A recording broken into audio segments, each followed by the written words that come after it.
ഏറ്റവും മികച്ച പൂവ് ഏത്? ഒരു സമയത്ത് വിജയനഗരത്തിലേക്ക് ഒരു പണ്ഡിതൻ വന്നു. അവൻ എല്ലാ ശാസ്ത്രങ്ങളിലും പാണ്ഡിത്യവും നേടിയവനായിരുന്നു. തനിക്കുപോലെ പാണ്ഡിത്യത്തിൽ ലോകത്ത് ആരുമില്ല എന്ന അഹങ്കാരവും അവനുണ്ടായിരുന്നു. വിജയനഗര രാജസഭയിൽ തന്റെ കഴിവ് പ്രകടിപ്പിക്കാനായി അവൻ ഒരു ചോദ്യം ഉന്നയിച്ചു. സഭയിൽ ഇരുന്നവരെ നോക്കി, എന്റെ മനസ്സിൽ ഒരു ചോദ്യം ഉയർന്നിട്ടുണ്ട്. ആ ചോദ്യത്തിന് ശരിയായ ഉത്തരം ഇവിടെ ഉള്ളവർക്ക് പറയാനാകുമോ എന്ന് ചോദിച്ചു. രാജാവ്, ആ ചോദ്യം എന്താണ് എന്ന് ചോദിച്ചു.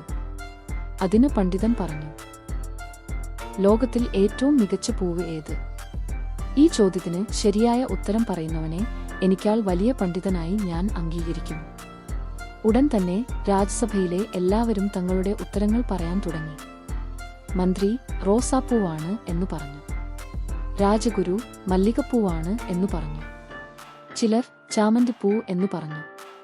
മറ്റുള്ളവർ താമരപ്പൂ എന്ന് പറഞ്ഞു.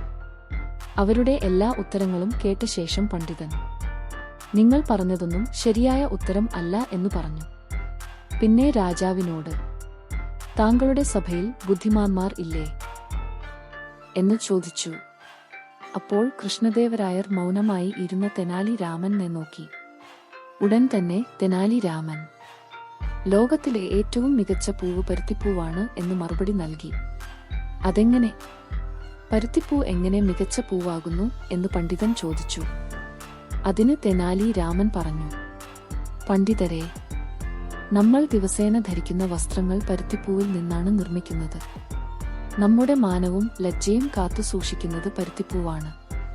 അതുകൊണ്ട് പരുത്തിപ്പൂവാണ് ഏറ്റവും മികച്ചത്. രാജാവ് അത്യന്തം സന്തോഷിച്ചു തെനാലിയെ ആലിംഗനം ചെയ്തു.